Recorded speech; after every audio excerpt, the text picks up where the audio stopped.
It's the final game of the Champions League stage, and looking at the table right now, we might be sitting comfortably. But if we do not get a victory here, it might be a tricky position that we find ourselves in. So, welcome to my channel, The Marching Reds. I am Amanjima, and here I am to preview the game between Liverpool and Qarabağ, going to be played at Anfield. And it's a massive, massive fixture looking at how tightly all those teams are fighting for to get in that top 8 spots. So, let's begin right away. Looking at the context of this game, there is no point debating the fact that Liverpool play much better in the Champions League than what we've been used to seeing in the Premier League. And although, yes, you can say that there are different competitions and the style of play is different between the Premier League teams and the teams that play in this competition, but it is what it is. And the fact that we are just coming after a heartbreaking loss against Bournemouth, this game, looking at the timing of it, looking at the weight that it carries, should be a breath of fresh air for all the Liverpool players, fans, and for that matter, Arne Slot too. In this Champions League campaign, we have done exceedingly well, according to me. Like, if you look at the last season's league stage performance, nothing can beat that. The fact that at this point of time, we were 7-7 and we were playing an inconsequential game against PSV. Whereas this time around, out of the 7 league games that we've played, we won 5, and those 5 victories have looked impressive. And looking at the fact we beat Inter Milan away, we beat Real Madrid home, we beat Atletico Madrid at home. So these are the sort of results and performances that should give Liverpool confidence while going ahead with this game. But as I said before, recently, the way that we've been playing, the performances that we've been putting in, especially the Premier League, that won't be something to be proud of. So, as a Liverpool fan, it is tricky how we would be expecting the game to be, not in terms of the fact that it's a tricky opposition or like they are punching above their weights, which kudos to them, they are. And they would be more hungry than us to get a result here, to get a positive result for themselves. But this is exactly the game where you would expect a turnaround moment in this season, because you still want to salvage this season somehow and hope that there should be a moment where from like now onwards, and hopefully from this game onwards, we don't look back. It's like this is the cards you've been dealt with, and now it's up to you how you can make the best use of it. So just to harp on a little bit more about what is the most frustrating factor right now, of course, it's the results. Of course, it's the fact that we've been conceding late goals, but it is the toothless attack or the build up play, which is so slow, which is so passive and so repetitive, which is becoming a concerning factor or a worrisome factor for all the Liverpool fans, because we've had this sort of feeling or this sort of results come our way even during Jurgen Klopp's time. But the fact that we were playing attractive football, the fact that we were playing attacking football, that was something that we as fans were holding on to. And right now, that is something that we are not able to see.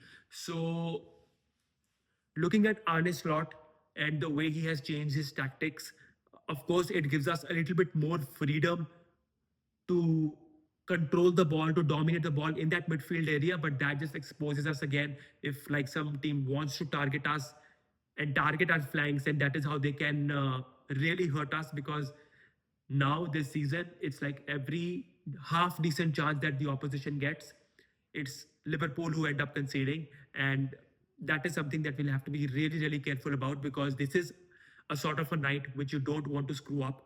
And you've done so well in this competition, and it is just the final hurdle that you want to cross.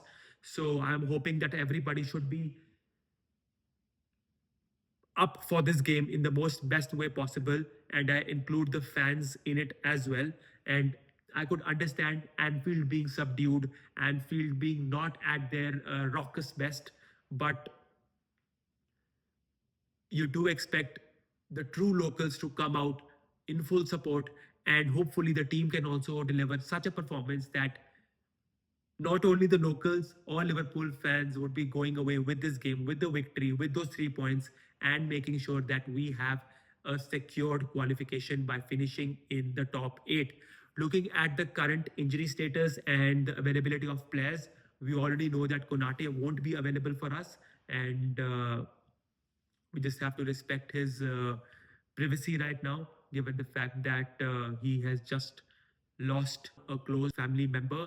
And my wishes are with him, my wishes are with his family, and so that is the situation over there.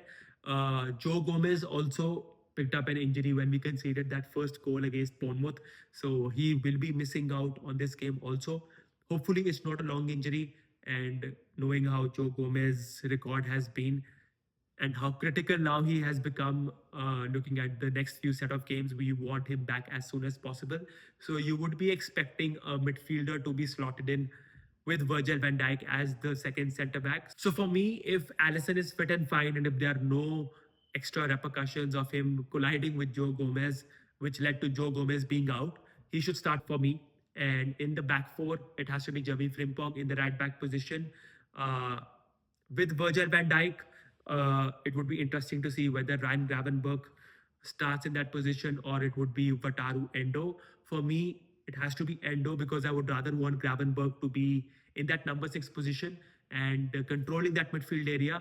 Whereas, whenever we start a midfielder or whenever there is the opportunity to play any midfielder in that centre back position, the scare is always the fact that whether we are able to maintain that defending line or not. Because as a midfielder, it is your tendency to step up. And if that is the case, then the other centre back, in this case, Virgil van Dijk, has to make sure that, he has the pace in his legs, or he has to tackle that defensive situation appropriately. So that would be one of the biggest battles that we would have to fight internally. For me, in the left back position, it has to be Andy Robertson who gets a start, because Milos Kerkez got subbed off during the halftime break against Bournemouth. And given the fact that we've got Newcastle up next in the Premier League after this game, I would rather want Kerkez to be fit and fine for that game. So Robertson would start for me.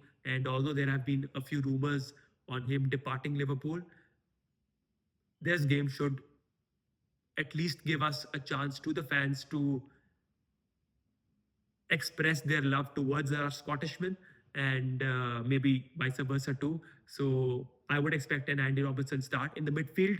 Uh, it would be interesting to see whether there would be a few players, a few big players who get a rest in this game or start on the bench. For me, it has to be Ryan Gravenberch, Dominic Soboslai, because he has been the guy for us in this season, and Curtis Jones, who get a start.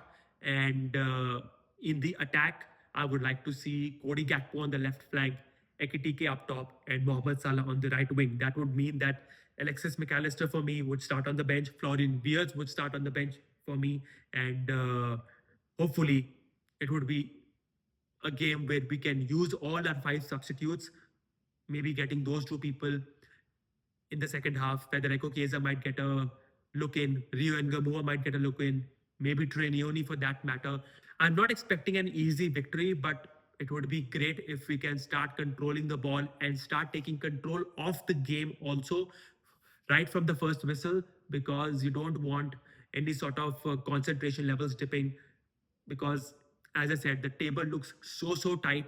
The fact that if we do not win, we could end up from any spot from the 4th place to the 16th place. And the aim of this campaign, at least in the league stage, was to finish in the top 8. We find ourselves in a brilliant position, and it's just the last step. Let's take this last step together. And yes, we can have our criticisms of the team, of the manager, but for these 90-95 minutes or so, let's be one and let's get this over the line. And the only thing that I would like to see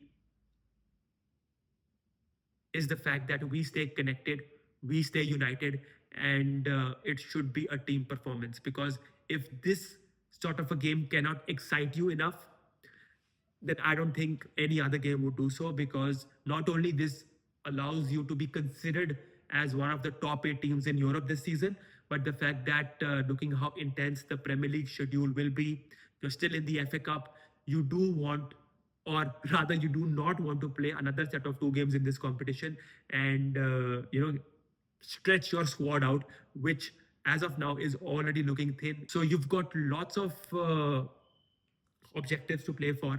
But having said this, Qarabağ would be, that's what I'm hoping, would be coming all guns blazing, because they would not want to find themselves in a tricky position where they are sort of struggling to get into that top 24.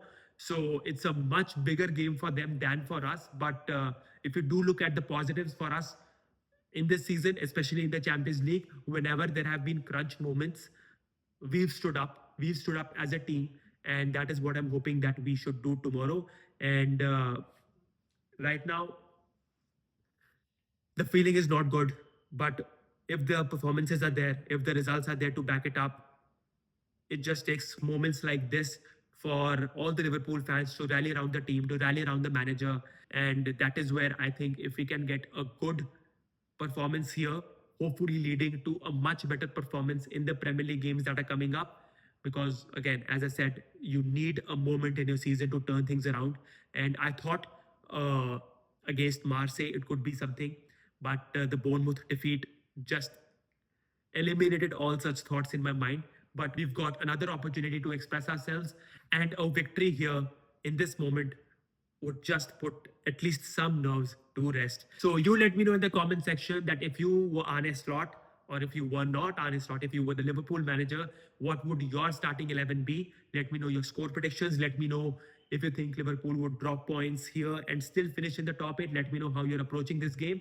Because for me, I would be tuning in for this game with the fact that we are this close of securing a top 8 position, and although the recent signs have not been as positive as they can be, but as a fan, even I need to turn up for this game, and I'll do so in the best manner possible. So I just hope that we don't only get 3 points from this game, but it's the manner in which we play that convinces me, that convinces the Anfield crowd, and hopefully gets all the Liverpool fans thinking about this performance and be as a benchmark for the remaining games in this season to come. So let me know what you thought about this video in the comment section below. If you've liked this video, let me know by liking this video. Also subscribing to my channel. I'll see you in the review of this game. Till then, take care.